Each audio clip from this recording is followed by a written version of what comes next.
इस वक्त उम्मत को यूनिटी की जरूरत है।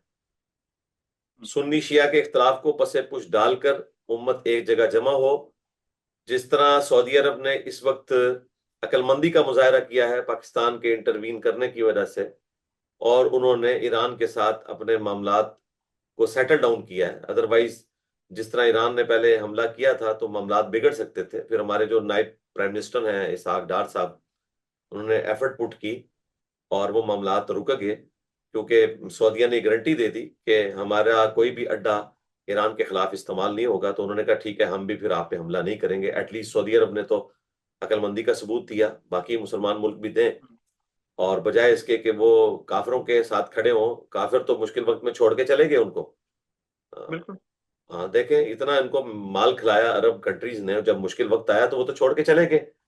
तो अब भी इनको होश के नाखून लेने चाहिए। जंग के बाद इंशाल्लाह, जंग में तो ये फतह इंशाल्लाह ईरान की है, और इस एतबार से फतह है कि ये इंशाल्लाह। अमेरिका आज नहीं तो कल यहां से भागेगा, और भागना ही बिल्कुल। ईरान की फतह होगी इंशाल्लाह। अगरचे ईरान को इसमें कुर्बानियां देनी पड़ेंगी, हमारी मॉरल सपोर्ट, हमारी दुआएं ईरान के अवाम के साथ हैं।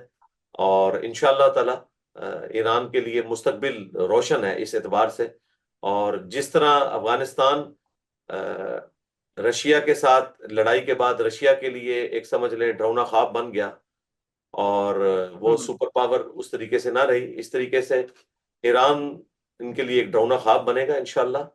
और अमेरिका भी अपने इस जुल्म का मजा जो उसने इसराइल की खातिर किया चख लेगा इंशाल्लाह ताला। इंशाल्लाह ताला।